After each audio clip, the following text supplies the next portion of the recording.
नमस्कार दोस्तों, आप सभी का स्टडी फॉर यूपीएससी से चैनल में स्वागत है। 8 का ज्योग्राफी का एनसीईआरटी हम लोग कर रहे थे, उसी में अगला वीडियो होगा ये। बहुत सारे बच्चे मुझसे पूछते हैं कि किस प्रकार से आंसर राइटिंग की जाती है या किस प्रकार से तैयारी शुरू करें। देखिए, तैयारी शुरू कर रहे हैं और आंसर राइटिंग करने के लिए कोई ज़्यादा आपको मशक्क़त नहीं करनी पड़ती है। आंसर राइटिंग के लिए हाथ में कलम लेना है, कॉपी लेना है और लिखना होता है। लेकिन सबसे बड़ी समस्या क्या होती है कि कंटेंट नहीं है हमारे पास। तो कंटेंट आपको तब आता है जब आप पढ़ते हैं, और पढ़ते तब हैं जब आपको पढ़ना होता है। नहीं पढ़ेंगे तो कंटेंट नहीं आएगा, कंटेंट नहीं आएगा तो फिर लिखेंगे कैसे।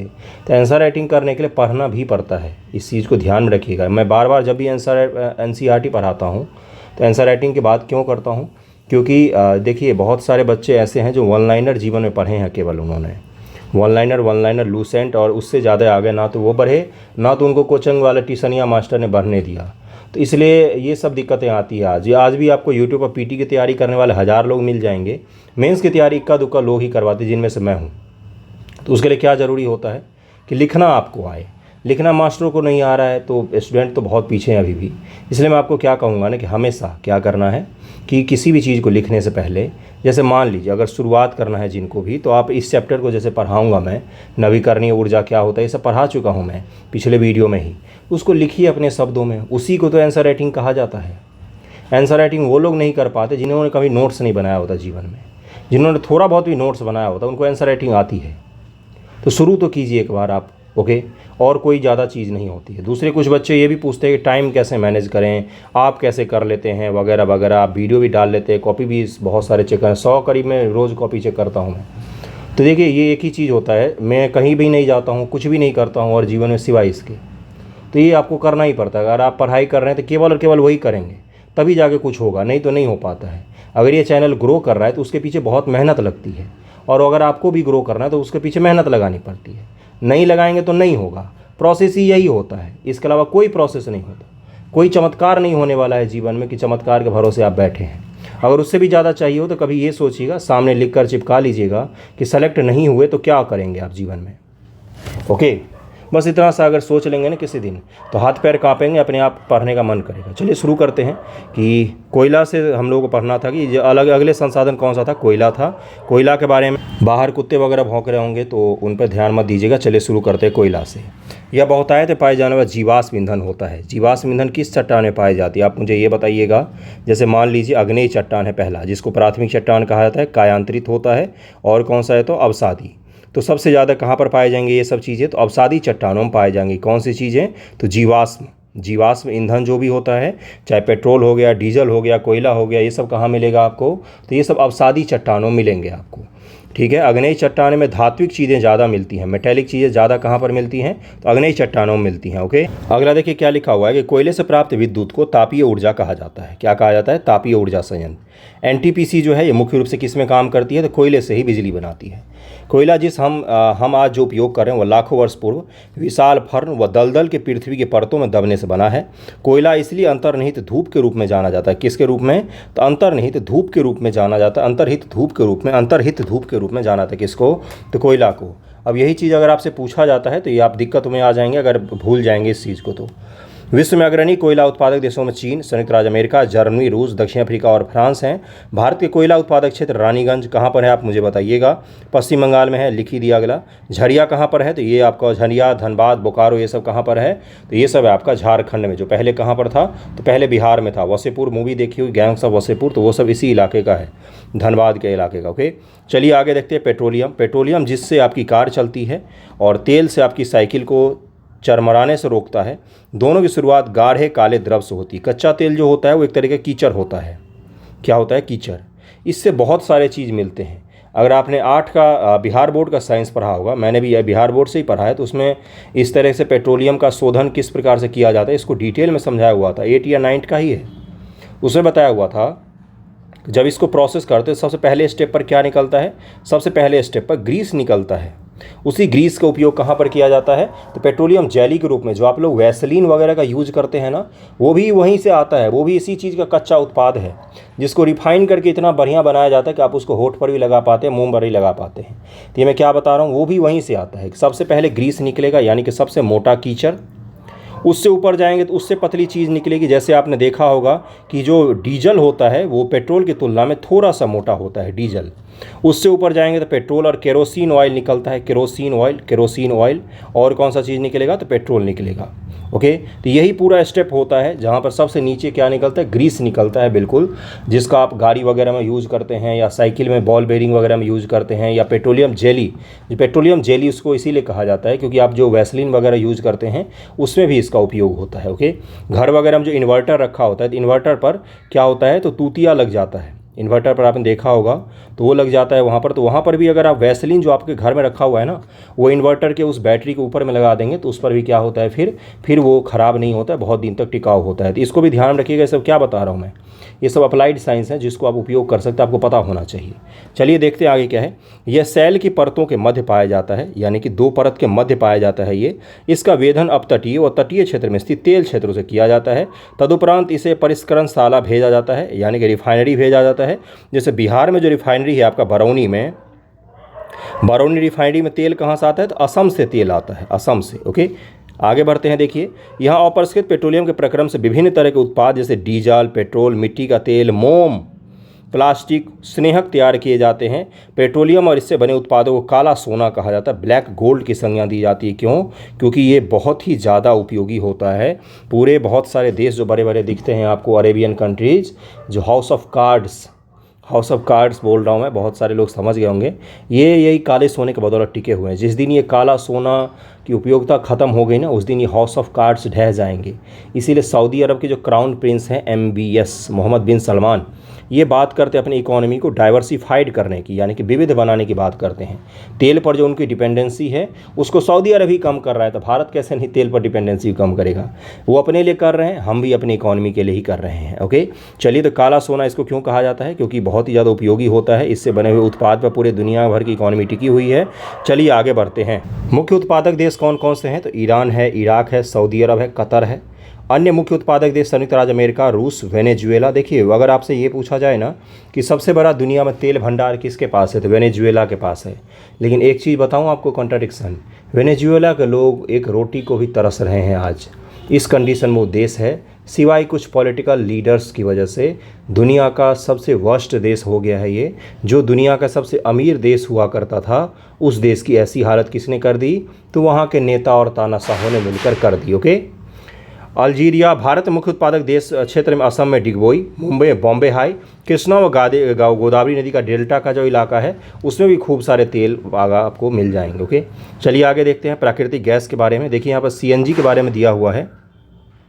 संपीड़ित प्राकृतिक गैस, कंप्रेस्ड नेचुरल गैस, एक प्रचलित पर्यावरण हितैषी ऑटोमोबाइल ईंधन है क्योंकि ये पेट्रोलियम और डीजल की तुलना में कम प्रदूषण करती है। और CNG का मुख्य घटक क्या होता है? अब चलते हैं थोड़ा सा डीप। इसका मुख्य घटक होता है मीथेन।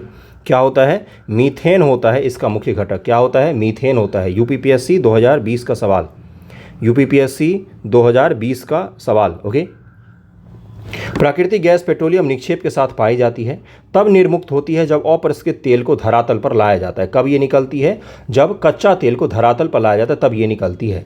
इसका प्रयोग घरेलू व वाणिज्यिक ईंधन के रूप में किया जा सकता है। रूस, नॉर्वे, UK, नीदरलैंड प्राकृतिक गैस के प्रमुख उत्पादक हैं। कौन कौन? तो रूस, नॉर्वे, UK, नीदरलैंड, एक और देश का नाम छूट गया, कतर। नेचुरल गैस के बड़े उत्पादक हैं ये देश। कौन से चीज़ों के? नेचुरल गैस के। भारत में भी निकलता है क्या? हाँ, बिल्कुल है। जैसलमेर, कृष्णा गोदावरी डेल्टा, त्रिपुरा, मुंबई के कुछ अपतटीय क्षेत्र प्राकृतिक गैस संसाधन हैं। विश्व के बहुत कम देशों के पास प्राकृतिक गैस के अपने पर्याप्त भंडार हैं, जिसमें लीडर कौन है? तो लीडर है रूस। और रूस के ऊपर कौन निर्भर है? तो यूरोप। अभी जो यूरोप में ठंड शुरू होगी ना, तो यूरोप के गैस का निर्यात कौन करता है? यूरोप की ठंड मतलब दुनिया की सबसे खतरनाक ठंड, उसको गैस कौन देता है? तो पूरा रूस ही उसको एक्सपोर्ट करता है। दिल्ली के लोग सुधरते नहीं है, बहुत पोल्यूशन है, लेकिन फिर भी पटाखे का आवाज़ आपको आ रहे होंगे। तो ऐसी ही स्थिति है, नाक में लेने को ऑक्सीजन नहीं, फिर भी पटाखे जलाए जा रहे हैं खुशी में। चलिए ठीक है। हमारे द्वारा जीवाश्म ईंधन के उपभोग की तीव्र वृद्धि ने चिंताजनक दर से इसे समाप्ति तक पहुँचा दिया है। देखिए, हम इतना ज़्यादा इसका उपभोग कर रहे हैं कि धीरे धीरे क्या हो रहा है, ये इसके जो कुएँ हैं, तेल के कुएँ वगैरह, या दुनिया भर में प्राकृतिक तेल का जो वितरण है, धीरे धीरे वो समाप्त हो रहा है। लेकिन अभी इतनी जल्दी समाप्त नहीं होगा, लेकिन आने वाले समय में समाप्त जरूर हो जाएगा। ओके, इन ईंधनों के जलने से निकलने वाले विषैली प्रदूषक भी चिंता का विषय है। देखिए, होता क्या है दरअसल में, ये जो तेल है ये क्या है? तो ये वो कार्बन है जिसको प्रकृति ने अपने अंदर छुपा कर रखा हुआ है, जिसको प्रकृति ने अपने अंदर ऑलरेडी छुपा कर रखा हुआ है। वो हमें कोई नुकसान नहीं पहुंचा रहे। पृथ्वी के अंदर अगर कोई कार्बन मौजूद है तो क्या वो हमें नुकसान पहुंचा रहे? नहीं, वो उसको समेट करके प्रकृति ने अपने अंदर रखा हुआ है कि भाई साहब इसको मत निकालो, ये निकलेगा तो आपको परेशान करेगा। हम क्या करते हैं, इस कार्बन को हम क्या करते हैं, बाहर लाते हैं और इसको जलाते हैं। इससे क्या हो जाता है, ये हवा में कार्बन विमुक्त हो जाते हैं। इससे क्या होता है, पृथ्वी पर सांस लेना मुश्किल हो जाता है। और ये क्या है, तो यही कार्बन का उत्सर्जन का कारण कौन सा बनता है, इमिशन बनता है। इससे नुकसान क्या क्या किया हमने, एक तो नुकसान किया कि पृथ्वी के अंदर जो कार्बन ऑलरेडी संचित था उसको हमने बाहर निकाला, उसको जलाया और पृथ्वी के पर्यावरण को प्रदूषित कर दिया, कार्बन का एमिशन बाहर कर दिया हमने। अब हम फिर बाद में क्या चिल्लाते हैं कि कार्बन का हमारे आस पड़ोस में कार्बन डाइऑक्साइड बढ़ रहा है, हमारे आस पड़ोस से कार्बन डाइऑक्साइड बढ़ रहा है। ये दिक्कत कहाँ से उत्पन्न होती है, तो यही जीवाश्म ईंधन को जब हम जलाते हैं तो ऑलरेडी वो कार्बन स्टोर करके प्रकृति ने अपने अंदर रखा हुआ है, हम उसको निकाल कर जलाकर क्या करते हैं, तो हवा में बिखेर देते हैं। ओके, देखिए कितना अच्छा लाइन लिखा है इसने कि जीवाश्म ईंधन का अनियंत्रित जलना अनियंत्रित टोटी के समान है। अगर आपके टंकी है, घर पर टंकी है, उसमें जल भरा हुआ है, एक पाइप लगाकर आप धीरे धीरे उसको टपकने के लिए भी छोड़ दीजिए, तो एक समय आएगा जब बूंद बूंद करके ये पूरा टंकी आपका क्या हो जाएगा, खाली हो जाएगा, अंततः सूख जाती है। इससे हमारा ध्यान ऊर्जा के विभिन्न गैर परंपरागत स्रोतों की दोहन की ओर बढ़ाया है, जो कि जीवाश्म ईंधन के स्वच्छतर विकल्प हैं। और इस समस्या के कारण हम कहाँ पर जा रहे हैं, तो हम कुछ ऐसे स्रोत पर जा रहे हैं जो जीवाश्म ईंधन नहीं है, जो स्वच्छ ईंधन है और विकल्प भी सही हो। अब जल विद्युत के बारे में बात करते हैं। सलाल जल विद्युत परियोजना ये कहाँ पर है, तो जम्मू कश्मीर में। आप मुझे ये बताएंगे किस नदी पर सलाल जल विद्युत परियोजना बनाया गया है। जल विद्युत परियोजना होता क्या है, नदी बह रही थी, हमने क्या किया, बहुत सारा कंक्रीट डाल डाल के यहाँ पर एक डैम बना दिया। डैम बनाने के बाद हमने क्या किया, यहाँ पर एक डायनेमो लगा दिया। अब नदी के पानी को धीरे धीरे करके हम इस डायनेमो के द्वारा छोड़ेंगे और यहाँ पर नदी की पानी बहती रहेगी। और यहाँ डायनेमो से हम क्या करेंगे, बिजली के कनेक्शन को जोड़ देंगे और इससे आपके घर में आ जाएगा। आप फ़ोन चार्ज करके, ये मोबाइल पर ये वीडियो देख रहे हैं, मैं बैठ के पढ़ा रहा हूँ ऐसे। ये मैं क्या बता रहा हूँ, ये सारा कुछ कैसे हो रहा है, तो डैम में पानी रोककर उससे डायनेमो घूम रही है, उससे बिजली उत्पन्न हो रहा है, जिससे बिजली आपके शहर, आपके गांव, आपके जिलों तक आ रही है। उससे क्या हो रहा है, आप घर में बिजली का उपयोग कर रहे हैं। तो एक स्वच्छ स्रोत होता है। इसमें कहीं पर भी कार्बन का इमिशन हुआ क्या, नहीं, कार्बन का इमिशन नहीं हुआ। क्या प्रकृति को नुकसान हुआ, हाँ, जल को रोक कर रखा हुआ है हमने, इससे प्रकृति को कहीं ना कहीं नुकसान होता है। जो डैम के इस तरफ वाले भाग हैं उनके यहाँ पर कहीं ना कहीं नुकसान होता है। डैम बनाने के लिए भी आस पड़ोस के बहुत सारे विविधता, पेड़ पौधों को काटा जाता है, पहाड़ को काटा जाता है। उसके बाद से क्या होता है, जो जलीय जीव होते हैं वो भी यहाँ पर क्या होते हैं, उनके लिए भी खतरा हो जाता है। इसके अलावा ये जो जल भंडार है, इस रिस का नीचे के चट्टानों को कमज़ोर कर देती है। इसलिए डैम के इलाके में प्राकृतिक नहीं, मानव जनित भूकंप की घटना कहाँ पर देखी जाती है, मानव जनित भूकंप तो डैम के इलाकों में देखी जाती है। जैसे बहुत सारे ऐसे उदाहरण हैं। उसके अलावा क्या होता है, डैम को अगर सुरक्षित नहीं रखा गया तो इसके टूटने का डर बना हुआ रहता है और आस पड़ोस के सारे गाँव को लेकर क्या करेगा, डैम बह जाएगा। चलिए आगे बढ़ते, जल विद्युत। बांधों में वर्षा जल अथवा नदी जल ऊंचाई से गिरने के लिए संग्रहित किया जाता है। बांध के अंदर से पाइप के द्वारा बहता जल बांध के नीचे स्थित टरबाइन के ऊपर गिरता है। देखिए ये जल यहाँ पर टरबाइन पर गिर रहा है, ये घूमेगा तो बिजली उत्पन्न होगी, तो क्या आएगा, बिजली जलेगा। यह जल विद्युत कहलाती है। विद्युत उत्पन्न करने के बाद जो जल बहता है उसको क्या कहते हैं, तो वो नदी में चला जाता है, जिसका उपयोग कृषि में किया जाता है। विश्व की ऊर्जा का एक चौथाई हिस्सा 25% दुनिया भर की एनर्जी किससे बनाई जा रही है, तो जल विद्युत से बनाई जा रही है। वाटर पर जो हम विद्युत, वाटर को घेर कर जो हम डैम का निर्माण करते हैं उसी से बनाई जा रही है। विश्व में जल विद्युत के अग्रणी उत्पादक देश, अब कौन कौन से अग्रणी उत्पादक देश हैं, तो पराग्वे, नाम सुना होगा, नॉर्वे, ब्राज़ील, चीन। भारत में भी कुछ महत्वपूर्ण जल विद्युत केंद्र जैसे भाखरा नांगल, गांधी सागर, नागार्जुन सागर, दामोदर नदी घाटी, टिहरी जल विद्युत परियोजना कहाँ पर, उत्तराखंड में, जोन 5 में स्थित बहुत बड़ा डैम है ये। उत्तराखंड, हिमाचल बहुत सारे डैम बन रहे थे, इसको ध्यान रखिएगा। ऊर्जा के गैर परंपरागत स्रोतों की तरफ बढ़ते हैं, थोड़ा सा देखते हैं कौन कौन से गैर परंपरागत, यानी कि पहले हम इसका उपयोग नहीं कर रहे थे लेकिन अब इसका उपयोग हम क्यों कर रहे हैं, क्योंकि हमने अपने लिए गड्ढे खोद लिए हैं। गड्ढे खोदने का तात्पर्य क्या है, हम प्रकृति को इतना ज़्यादा क्षति पहुँचा चुके हैं कि अब हमारे लिए सांस लेना भी दूभर हो गया है। इसलिए हम गैर परंपरागत स्रोतों की तरफ में बढ़ रहे हैं कि कार्बन का एमिशन ना हो, और कार्बन का एमिशन नहीं होगा तो क्या होगा, कम से कम खुली हवा में सांस तो ले पाएंगे। जीवाश्म ईंधन के बढ़ते उपयोग से ऊर्जा के गैर परंपरागत स्रोतों का अभाव उत्पन्न हो रहा है। ऐसा अनुमान किया जा रहा है कि यदि वर्तमान दर से इनका उपयोग लगातार होता रहा तो इन ईंधन के भंडारों को समाप्त हो जाएंगे। इसके अतिरिक्त इनका उपयोग पर्यावरणीय प्रदूषण भी पैदा करता है। एक तो ये ईंधन जो है ये क्या है, तो ये समाप्त हो जाएंगे धीरे धीरे करके, और दूसरा क्या है, तो ये प्रदूषण भी फैलाते हैं, प्रदूषण भी हद से ज़्यादा फैलाते हैं ये। इसके कारण से क्या होता है, नुकसान होता है। इसलिए गैर परंपरागत स्रोत जैसे सौर ऊर्जा, पवन ऊर्जा, ज्वारीय ऊर्जा जो कि नवीकरणीय है के उपयोग की आवश्यकता है। इन चीज़ों का हमें उपयोग करना पड़ेगा। ये चीज़ें क्या हैं, तो ये चीज़ें कभी भी ख़त्म नहीं होती हैं, इसलिए इनका उपयोग किया जाता है। इसको ध्यान में रखिएगा। चलिए आगे बढ़ते। ऊर्जा के गैर परंपरागत स्रोत दिए हुए यहाँ पर, बैठकर इनको स्क्रीनशॉट ले लीजिए। पवन ऊर्जा के लाभ और हानि पढ़िए, सौर ऊर्जा के लाभ और हानि पढ़िए, ज्वारीय ऊर्जा के लाभ और हानि, बायोगैस ऊर्जा के लाभ और हानि, परमाणु ऊर्जा के लाभ और हानि, भूतापीय ऊर्जा के लाभ और हानि को पढ़िए। जब मैं कह रहा हूँ तो वाकई पढ़िए। 2 पॉइंट यहाँ पर दिया हुआ है 8वीं क्लास में, 4 पॉइंट आप जोड़िए, क्योंकि 8वीं से बहुत ऊपर आ चुके हैं आप ग्रेजुएशन या तो कर लिए हैं, या तो कर रहे हैं, या तो तैयारी कर रहे हैं आप काफ़ी दिनों से, या तो नया नया शुरू किया है। तो आपसे बाकी पॉइंट लिखने की उम्मीद की जाती है, किसके द्वारा, तो मेरे द्वारा। तो लिखिए इन चीज़ों को बैठ कर। अब नहीं लिखेंगे तो कब लिखेंगे गुरु। चलिए आगे बढ़ते हैं, देखते हैं क्या है। सौर ऊर्जा पर हम लोग आगे। सोलर ऊर्जा का जानते ही होंगे। सोलर प्लेट लगा लेना घर पर बहुत बड़ी क्या बोलते हैं, बचत का काम होता है, बहुत बचत होता है उससे। क्रियाकलाप दिया हुआ है, ये तो बच्चों के लिए है, आप बच्चे तो नहीं हैं। सूर्य की उष्मा और प्रकाश ऊर्जा हमारे द्वारा प्रतिदिन अनुभव की जा सकती है, आप भी करते होंगे। सूर्य से प्राप्त सौर ऊर्जा और सौर सेलों से विद्युत उत्पन्न करने के लिए प्रयोग की जा सकती है। सूर्य की रेडिएशन से एनर्जी पैदा करते हैं, उसी को बिजली में हम ले लाते हैं, उसको क्या बोलते हैं हम लोग, सोलर एनर्जी। इनमें से कई सेलों को सौर पैनल से तापन और प्रकाश के लिए शक्ति उत्पन्न करने के लिए जोड़ा जाता है। धूप की प्रचुरता वाले उष्णकटिबंधीय देश, उष्णकटिबंध जैसे ही बोलता हूँ तो आ जाता होगा कि भाई ये कर्क है, ये मकर है, तो ये जो देश हैं ये इनकी बात हो रही, क्योंकि इनको वर्ष भर सूर्य की रोशनी लगातार प्राप्त होती है। अगर स्थानीय रीजन को छोड़ दें, लोकल रीजन को छोड़ दें, तो लगभग में सालों भर यहाँ पर सूर्य चमकता है। ठंड में भी तो थोड़ी थोड़ी देर के लिए आ ही जाता है भाई, कभी कभार ठीक है नहीं दिखता है, कभी कभी 10-10 दिन तक, लेकिन मैं क्या बता रहा हूँ, लगभग में कर्क और मकर के बीच में सूर्य तो रग रहता ही है अच्छी खासी मात्रा में। सौर ऊर्जा का उपयोग की प्रौद्योगिकी बहुत लाभदायक है। सौर ऊर्जा का उपयोग का सौर तापक, सोलर कुकर, सोलर ड्रायर के साथ साथ सामुदायिक रोशनी देने, यातायात संकेतकों में भी इसका उपयोग होता है। बहुत सारे इसके उपयोग किए जाते हैं। अगला है पवन ऊर्जा। पवन ऊर्जा एक असमाप्य स्रोत है, यानी कि कभी भी समाप्त होगा क्या, नहीं।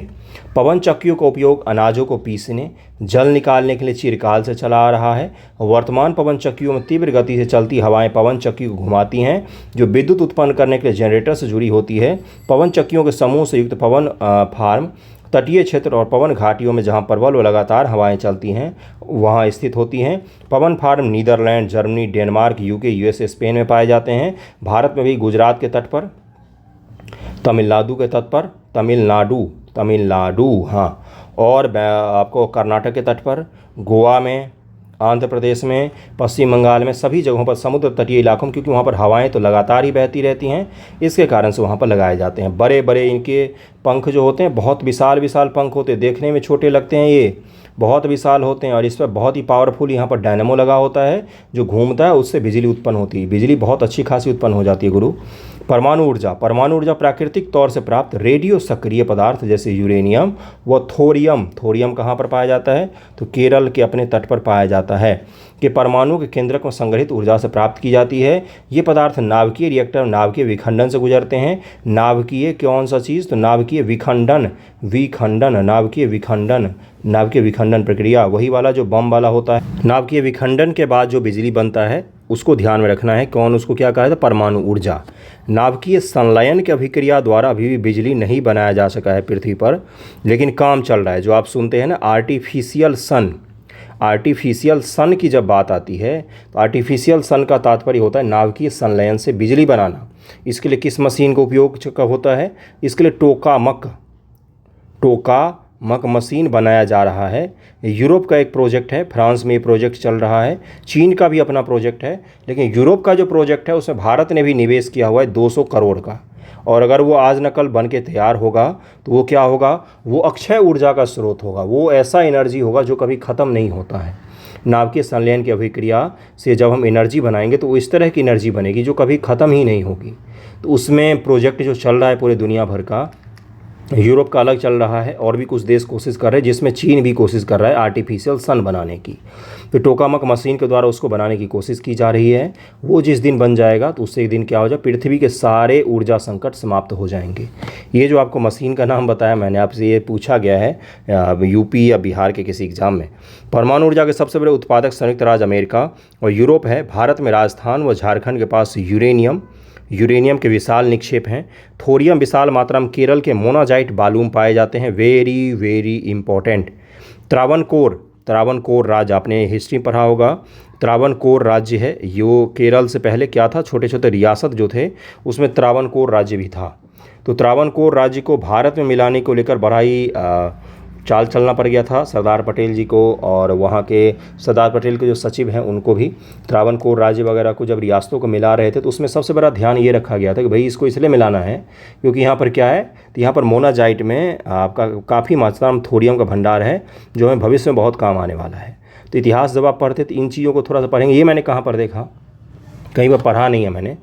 एक वेब सीरीज आई थी रॉकेट बॉयज़, सोनी लिव पर आई थी, अगर आपने देखा होगा बहुत बेहतरीन है, ज़रूर देखना चाहिए, हर किसी को देखना चाहिए।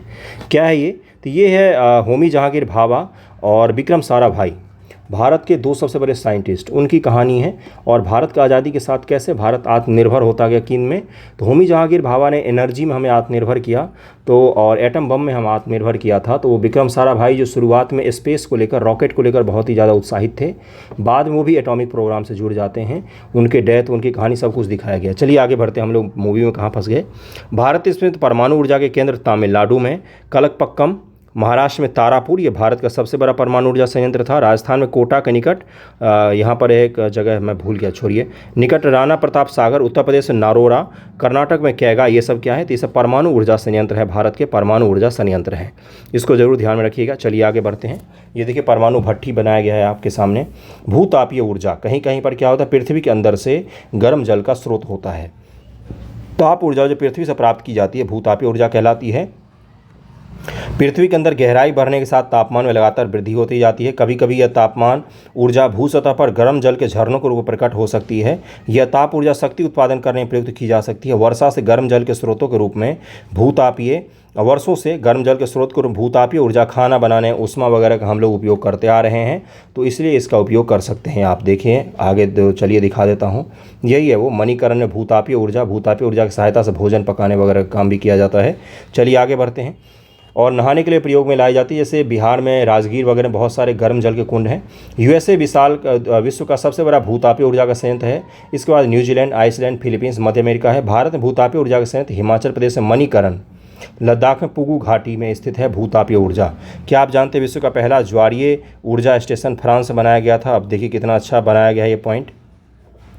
ज्वार से जो एनर्जी, टाइडल एनर्जी होती, उससे क्या बनाया था हमने, तो उससे हमने बिजली बनाया था। ज्वारीय ऊर्जा, ज्वार से उत्पन्न ऊर्जा को ज्वारीय ऊर्जा कहते हैं। इसे ऊर्जा का विदोहन, समुद्र के सक्रिय मुहाने बांध का निर्माण किया जाता है। उच्च जार के समय ज्वार की ऊर्जा का प्रयोग बांध में स्थापित टरबाइन को घुमाने के लिए किया जाता है। रूस, फ्रांस और भारत में कच्छ की खाड़ी विशाल ज्वारीय मिल के क्षेत्र हैं। देखिए दरअसल होता क्या है, जैसे उच्च ज्वार आता है तो यहाँ पर पानी भर जाएगा। उच्च ज्वार तो पता होगा ना आपको, ज्वार भाटा में पढ़ा चुका हूँ। उच्च ज्वार में पानी भर जाएगा। जैसे ही निम्न जाब होगा तो क्या होगा, पानी सारा निकलना शुरू होगा, कहाँ से, तो टरबाइन से बाहर निकलना शुरू होगा। तो टरबाइन घूमता है, टरबाइन के घूमने से क्या होगा, बिजली उत्पन्न हो जाती है। इसको ध्यान रखिएगा।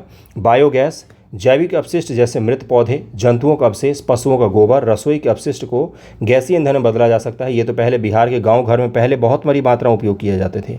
मेरे गांव के एक पुराने अमीर व्यक्ति, उन्होंने इस चीज़ को लगाया था। लेकिन हम लोग स्कूल जाते थे तो इनका टैंक देखते थे कि वहीं पर रखा होता था, बड़ा सा टैंक जैसा।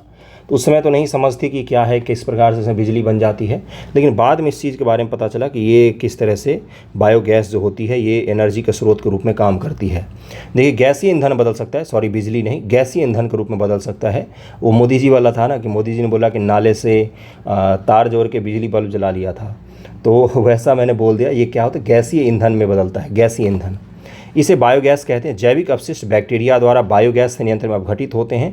अनिवार्य रूप से मीथेन। अब यही पूछ लिया गया था कि बायोगैस का मुख्य घटक क्या होता है, तो मीथेन व कार्बन डाइऑक्साइड का मिश्रण है।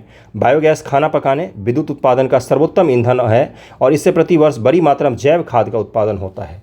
तो ये ध्यान में रखिएगा, बहुत बड़ी मात्रा में जैव खाद वगैरह का। लेकिन इसकी एक बहुत बड़ी खराबी होती है, बहुत तेज़ गंध करता है, इसके आस पड़ोस के इलाका में बहुत तेज़ गंध होता है।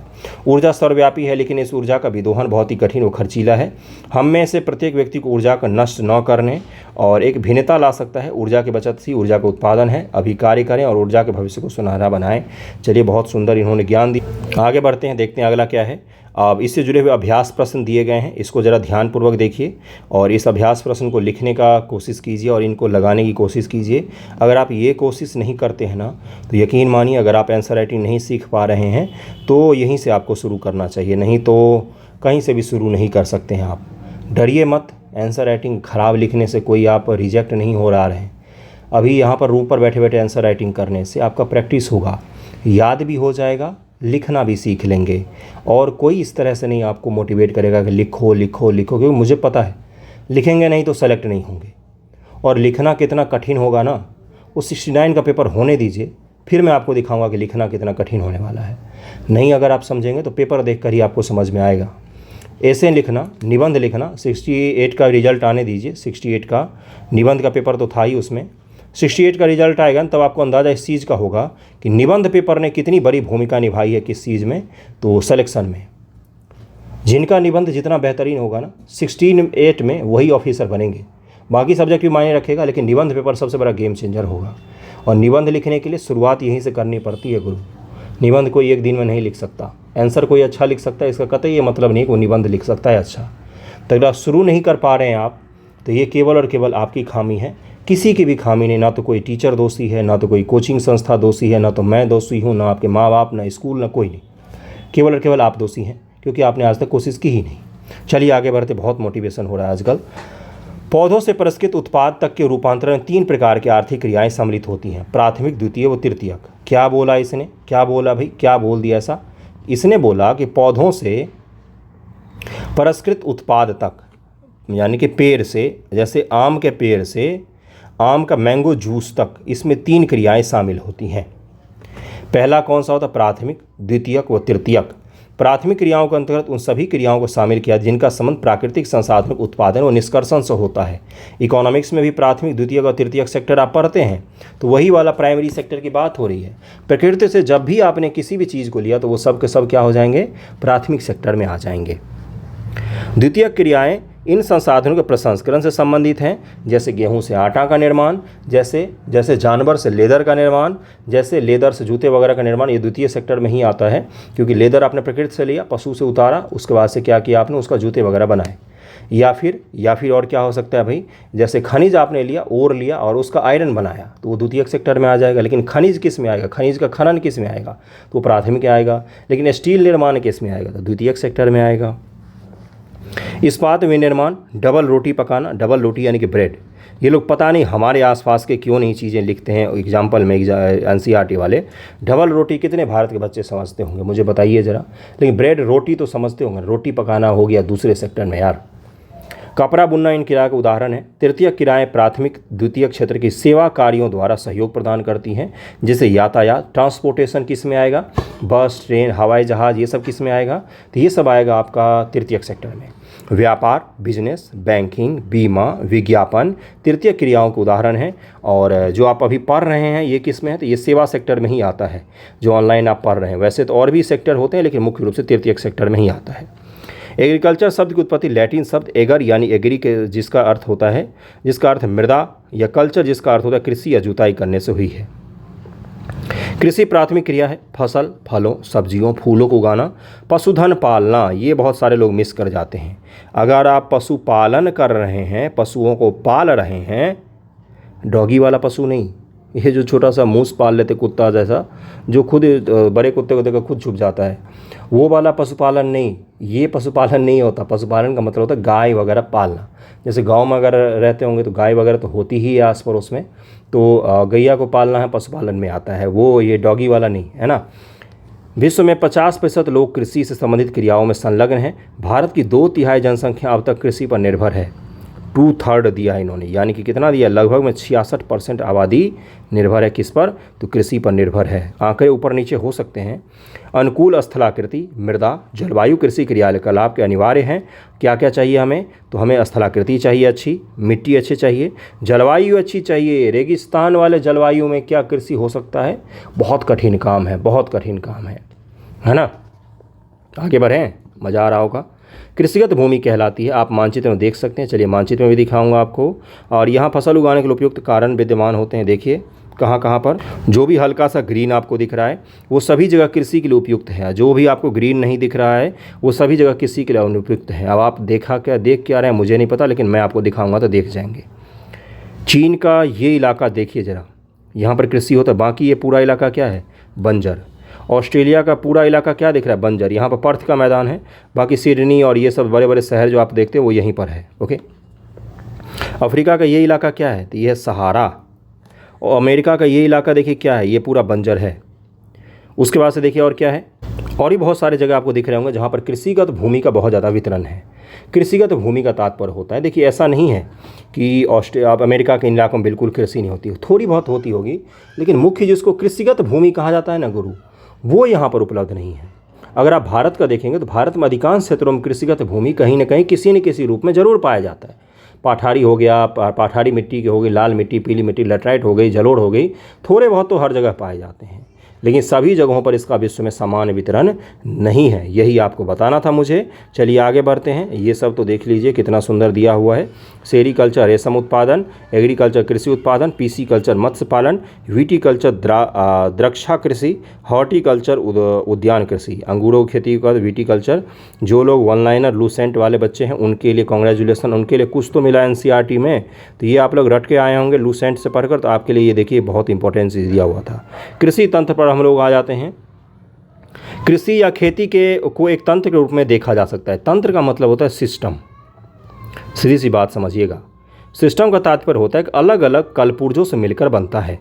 जैसे कंप्यूटर डेस्कटॉप को भी सिस्टम कहा जाता है। उसमें एक सीपीयू होता है, एक कीबोर्ड होता है, एक मॉनिटर होता है, एक छोटा सा माउस होता है। ये सब मिलकर क्या बनाते हैं, तो ये सब मिलकर सिस्टम का निर्माण करते हैं। ओके, सिस्टम का तात्पर्य वही होता है कि छोटे छोटे सारे पार्ट्स मिलकर जब संयुक्त रूप से काम करते हैं ना, तब वो पूरा सिस्टम काम करता है। जैसे आपने कंप्यूटर ले लिया लेकिन मॉनिटर काम नहीं करेगा तो आप काम नहीं कर पाएंगे। अगर कीबोर्ड नहीं काम करे तो फिर भी आप थोड़े बहुत शॉर्ट कीज वगैरह से या स्क्रीन कीबोर्ड से काम कर सकते हैं, लेकिन सोचिए आपका सीपीयू ही काम ना करे तो क्या होगा, नहीं कर पाए। उसी प्रकार कृषि भी क्या है, एक पूरा का पूरा तंत्र है। तंत्र में हर चीज़ समुचित ढंग से होना चाहिए, तापमान उसको समुचित मिलना चाहिए, मिट्टी अच्छा होना चाहिए, पानी सही होना चाहिए, उसका रोपाई सही समय पर होना चाहिए, तब जाकर आप फसल की उम्मीद करते हैं। सबसे पहले सिलेबस पढ़ना चाहिए, सिलेबस खूब पढ़ लिया, सिलेबस पढ़ना चाहिए, सिलेबस के अकॉर्डिंग बुक पढ़ना चाहिए, बुक के अनुसार रणनीति बनानी चाहिए नए पैटर्न के हिसाब से, फिर जाकर मास्टर जो गाइड करता है वो फॉलो करना, तब जाकर आप उम्मीद कर सकते हैं कि आपका सिलेक्शन होगा। ये भी एक सिस्टम ही है।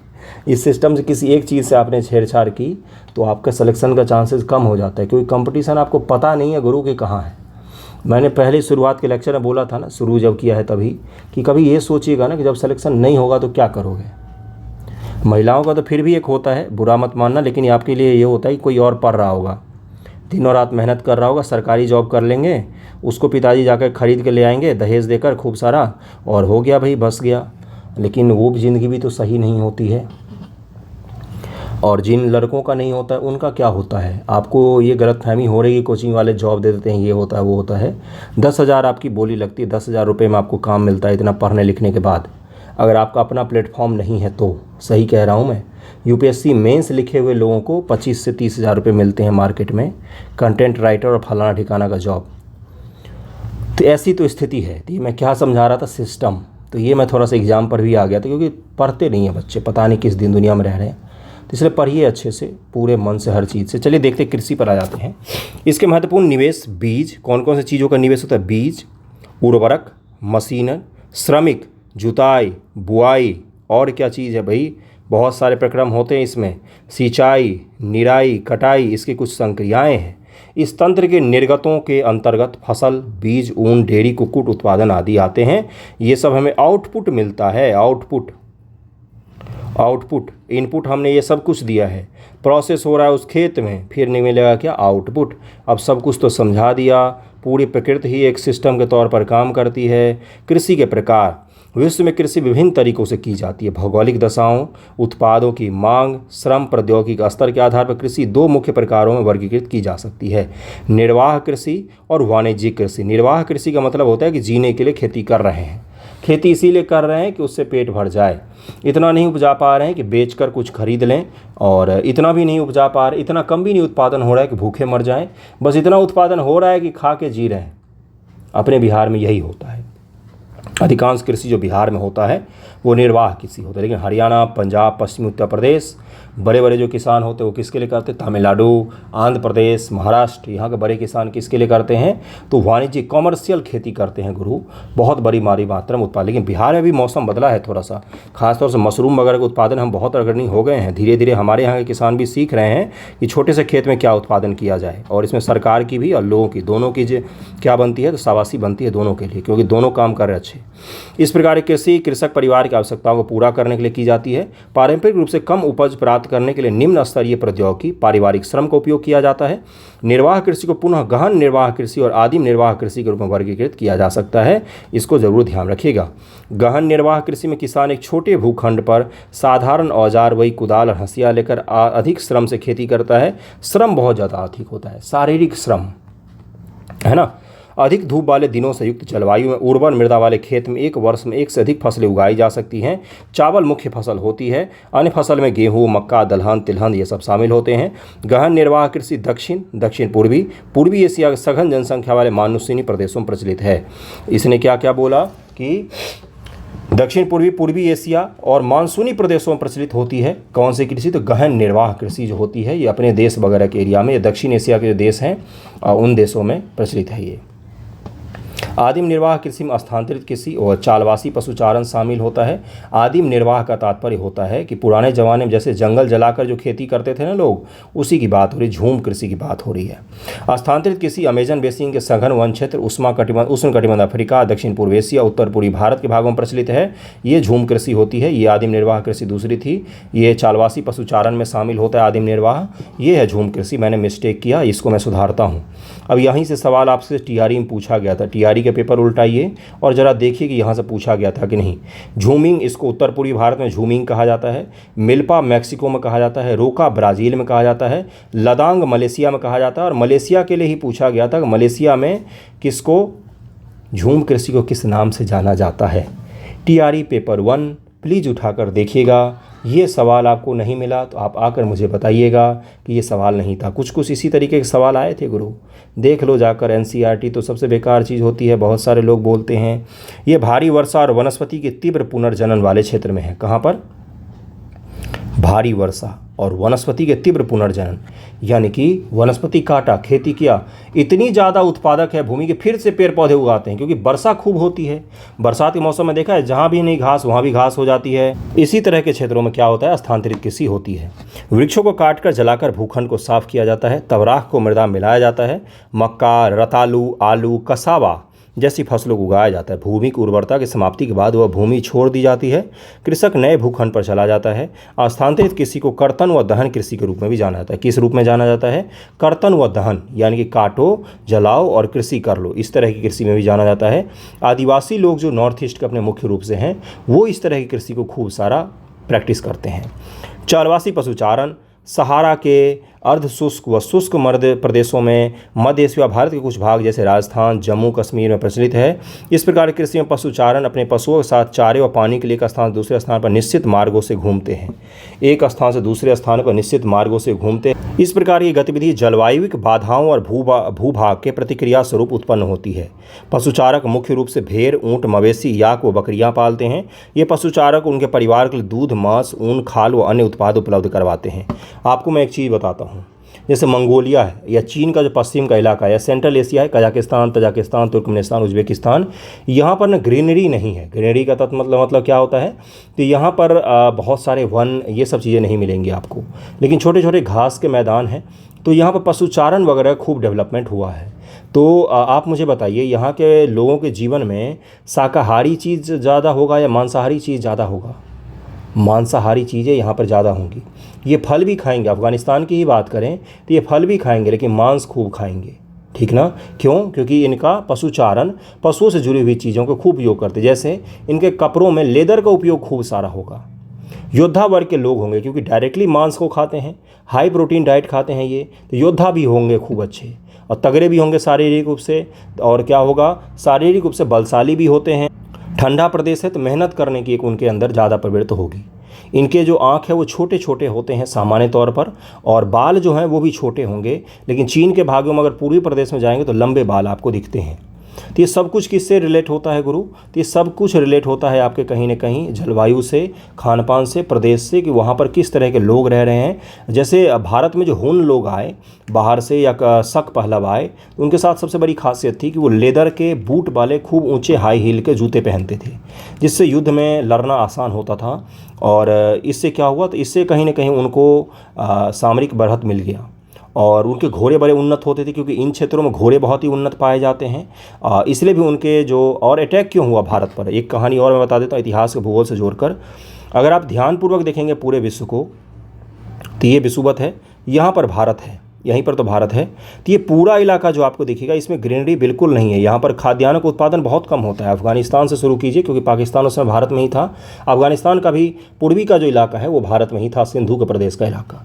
उसके पीछे के भाग जब आप जाएंगे, हिंदू को उसके पीछे के भाग और सेंट्रल एशिया के भागों में जाएंगे, या आप उससे भी पीछे जाएंगे, तो ये इलाके जो हैं उतने उपजाऊ नहीं थे। जबकि भारत इस इलाके का सबसे ज़्यादा उपजाऊ प्रदेश था। यहाँ पर नदियाँ थी, जल थी, खेती बहुत ज़्यादा होते थे। पूरे दुनिया भर के जब इतिहासकार भारत आए, उन्होंने बताया कि भारत में खेती हद से ज़्यादा होती है, 4-4 फसल उपजा लेते हैं। तो ये उनको देखकर आश्चर्य होता था। इसीलिए भारत इतना अमीर देश रहा हमेशा से उन लोगों के निगाहों में, और इसीलिए वो भारत पर चढ़ आते थे जब भी उनको संसाधन की, लूट मार की ज़रूरत होती थी, पैसे की ज़रूरत होती थी। गजनबी ने क्यों आक्रमण किया इतनी बार भारत पर? धन के लिए आक्रमण किया था, और आक्रमण करके कहाँ उसको खपत करता था, तो उससे पश्चिम की तरफ जो लड़ाइयाँ लड़ रहा था उसमें खपत करता था। वो ईरान के शासकों से लड़ाई लड़ रहा था, उसमें खपत करता था। विशुद्ध रूप से वो धन के लिए वो आक्रमण करता था। उसको उसने धार्मिक रूप रंग दे दिया, जिहाद का नारा दे दिया कि हम जा रहे हैं जिहाद करने वगैरह वगैरह, लेकिन विशुद्ध रूप से धन के लिए वो अटैक किया गया था। ओके, और मंदिर पर इसलिए अटैक करके, मंदिर सबसे बड़े धार्मिक केंद्र होते थे, धन के केंद्र होते थे, धन का संकेंद्रण होता था मंदिरों पर। तो भूगोल किस प्रकार से इतिहास को प्रभावित करता है ये आप रिलेट कर पा रहे होंगे। बहुत डीप गया हूँ मैं, थोड़ा सा समझने की कोशिश कीजिएगा। चलिए आगे बढ़ते हैं। पशुचारण मुख्य रूप से ऊँट, भेड़, मवेशी, याक, बकरियां पालते हैं और इनके मांस वगैरह और लेदर का भी खूब उपयोग करते हैं। वाणिज्यिक कृषि, कमर्शियल फार्मिंग, देख सकते कितना बड़ा है ये। वाणिज्यिक कृषि फसल उत्पादन, पशुपालन, बाजार में बिक्री हेतु किया जाता है। इसमें विस्तृत कृषक क्षेत्र, अधिक पूंजी का उपयोग किया जाता है। अधिकांश कार्य मशीनों द्वारा किया जाता है। वाणिज्यिक कृषि, वाणिज्यिक अनाज कृषि, मिश्रित कृषि, रोपण कृषि, सब कुछ किया जाता है। वाणिज्यिक अनाज कृषि, ये बहुत बड़े बड़े फार्म होते हैं। ये क्षेत्र सैकड़ों हेक्टेयर बड़े फार्मों से युक्त विरल आबादी वाले क्षेत्र होते हैं। अत्यधिक ठंड वर्धन काल बाधित करती है। केवल एक ही फसल उगाई जा सकती है इस तरह के चीज़ों में। ओके, चलिए आगे बढ़ते हैं। अगला कौन सा? मिश्रित कृषि। मिश्रित का तात्पर्य होता है कि कृषि के साथ साथ पशुपालन, जैसे यूरोप, पूर्वी संयुक्त राज्य अमेरिका, अर्जेंटीना, दक्षिण पूर्वी ऑस्ट्रेलिया, न्यूजीलैंड। कॉवबॉय आपने नाम सुना होगा। ये क्या होते थे? बड़े बड़े हैट लगाकर, घोड़े पर बैठकर, बड़ा सा जूता पहनकर ये क्या करते थे? गाय चराने जाते थे बहुत बड़े बड़े फार्म में। क्यों? क्योंकि बहुत बड़ा फार्म होता था, सैकड़ों एकड़ में फैला हुआ फार्म होता था। वहाँ पर पशुएं चर रही हैं, वो भी सैकड़ों की मात्रा में, हज़ारों की मात्रा में पशुएं चर रही हैं। इतने बड़े चीज़ को हैंडल आप पैदल नहीं कर सकते हैं, तो ये हथियार भी रखते थे साथ में रस्सी भी रखते थे हाथ में, जिससे पशु को दूर फेंक कर उनको फंसा कर बांधा जा सके। आपने इस तरह के खेल भी देखे होंगे। अब तो ये खेल का रूप हो गया है। तो ये सब कहाँ से डेवलप हुआ है गुरु? तो यही भौगोलिक प्रदेशों से ये सब कुछ डेवलप हुआ है। ओके, रोपण कृषि किसको कहा जाता है? वाणिज्यिक कृषि का एक प्रकार है जहाँ पर चाय, कहवा, काजू, रबर, केला आदि कपास उगाई जाती है। इसको रोपण कृषि कहते हैं। इस कृषि में परिवहन जाल के विकास की अनिवार्यता होती है। परिवहन नहीं होगा तो ये कृषि उत्पाद क्या हो जाएंगे? तो ये समाप्त हो जाएंगे। इसलिए जहाँ पर भी इस तरह के उत्पाद हैं उनको परिवहन की आवश्यकता पड़ती है। जैसे हाजीपुर ले सकते हैं, गंगा के बालू पर बहुत सारा केला का उत्पादन किया जाता है। रोपण कृषि के मुख्य क्षेत्र विश्व के उष्णकटिबंधीय प्रदेश में पाए जाते हैं। रबर, ब्राज़ील में कहवा, भारत और श्रीलंका में चाय इसके कुछ उदाहरण हैं। केला वगैरह भी उदाहरण आप ले सकते हैं। ओके, मुख्य फसलों की बात करें तो गेहूं, चावल, मक्का व बाजरा ये मुख्य खाद्यान्न फसल होती है। दुनिया की 80% से ज़्यादा जो पॉपुलेशन होती है वो 3 फसल पर आधारित है। कौन कौन सा? तो गेहूँ हो गया, चावल हो गया और मक्का हो गया। ये 3 फसल अगर कोई ख़त्म कर दे पृथ्वी से तो इंसान की आबादी ख़त्म हो जाएगी। इतने बड़े मात्रा में इंसानों की डिपेंडेंसी किस पर है, तो इन 3 फसलों पर है। अगर आपने देखा होगा कौन सी मूवी, तो इंटरस्टेलर मूवी देखी होगी, तो उसमें विश्व के खाद्यान्न ही धीरे धीरे ख़त्म हो रहे थे। चावल यह विश्व का मुख्य खाद्य फसल है। यह उष्णकटिबंधीय और उपोष्ण कटिबंधीय प्रदेश का मुख्य आहार है। चावल के लिए उच्च फसल जीका युक्त जलोढ़ मृदा चाहिए होता है। और कहाँ पर उत्पादन होता है, तो ये देखिए चावल का उत्पादन कहाँ पर होता है, मैं दिखाता हूँ। ये विषुवत है मान लीजिए, नहीं कर्क रेखा है विषुवत, इसको मान लीजिए। इसी एरिया में सबसे ज़्यादा चावल का उत्पादन आपको दिखेगा। यहाँ पर फिलीपींस वगैरह भी दिखेगा।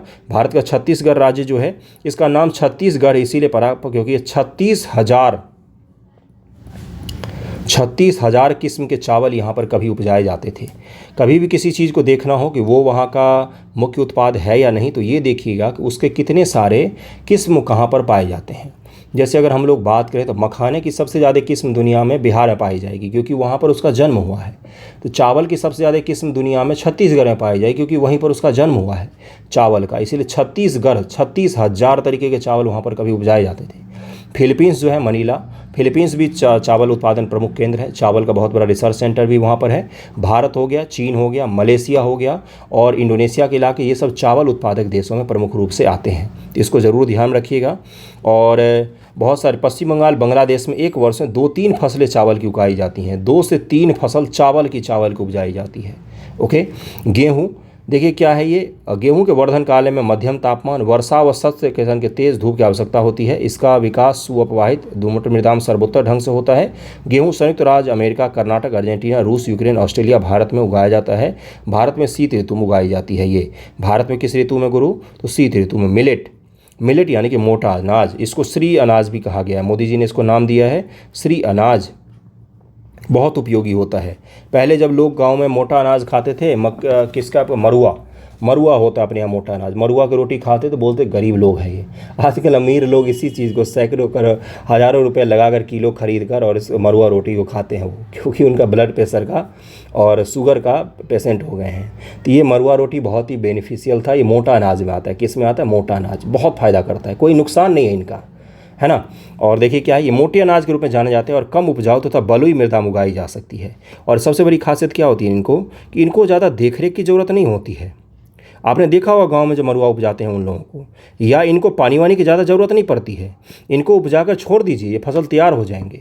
इसलिए आने वाले समय का फसल किसको माना जा रहा है, तो मिलेट को माना जा रहा है, मोटा अनाज को माना जा रहा है, जिसमें कम वर्षा, उच्च से मध्यम तापमान, पर्याप्त सूर्य प्रकाश की आवश्यकता होती है। ज्वार, बाजरा, रागी वही मरुआ को कहा जाता है। नाइजीरिया, चीन, नाइजर इसके उत्पादक हैं। फिर मक्का के बारे में दिया हुआ है, मध्यम तापमान, वर्षा, अधिक धूप की आवश्यकता होती है। और एक चीज़ मैं आपको बताता, आपको लग रहा हो क्या पढ़ा रहा हूँ मैं, आप एक काम कीजिएगा, यूपीएससी प्रीवियस ईयर का क्वेश्चन खोलिए। इस स्टेटमेंट को जो मैं पढ़ा रहा हूँ, यूपीएससी 2020 का पेपर खोलिए।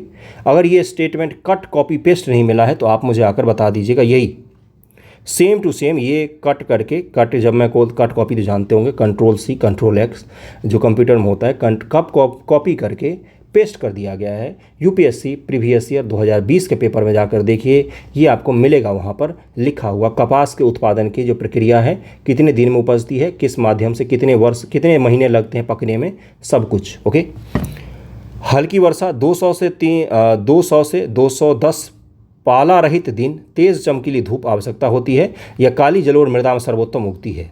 काली जलोढ़ मृदा में चीन, संयुक्त राज्य अमेरिका, भारत, पाकिस्तान, ब्राज़ील, मिस्र, कपास, इन सब में उगता है। पटसन यह सुनहरा रेशा होता है। इससे उच्च तापमान, भारी वर्षा, आर्द्र जलवायु की आवश्यकता होती है। यह भारत, बांग्लादेश में उगता है। कॉफ़ी इसके लिए गर्म व आर्द्र जलवायु, कर्नाटक में कॉफ़ी उपज सकती है, केरल में और तमिलनाडु में कॉफ़ी का उपज इसीलिए होता है क्योंकि गर्म और आर्द्र जलवायु चाहिए होता है। सुअपवाहित दोमट मृदा की आवश्यकता होती है, लेटराइट मिट्टी भी कह सकते हैं। इस फसल के मृदा के लिए पर्वतीय ढाल अधिक उपयुक्त होती है। ब्राज़ील कॉफ़ी का अग्रणी उत्पादक है। इसके पश्चात कोलंबिया और भारत है। भारत की कॉफ़ी बहुत ही बेहतरीन मानी जाती है पूरी दुनिया भर में।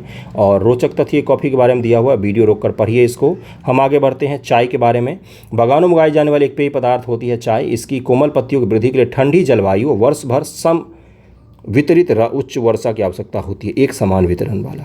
इसके लिए सुअपवाहित दोमट मृदा, मंद ढाल की आवश्यकता होती है।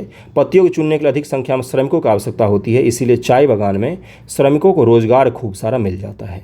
तो ये कुछ फसलों के बारे में बता दिए। अब कृषि का विकास वगैरह अगले चैप्टर अगले वीडियो में हम लोग पढ़ेंगे। 48 मिनट का वीडियो होगा, काफ़ी इंटरेस्टिंग मैं लेक्चर बनाने की कोशिश करता हूँ। एनसीईआरटी के बियॉन्ड जो चीज़ें हैं, जो इससे जुड़ी हुई चीज़ें हैं, उसको लाने की कोशिश करता हूँ, भले ही समय लगे। ओके, कैसा लगा है वीडियो ज़रूर बताइएगा। थैंक यू सो मच आप सभी का वीडियो देखने के लिए।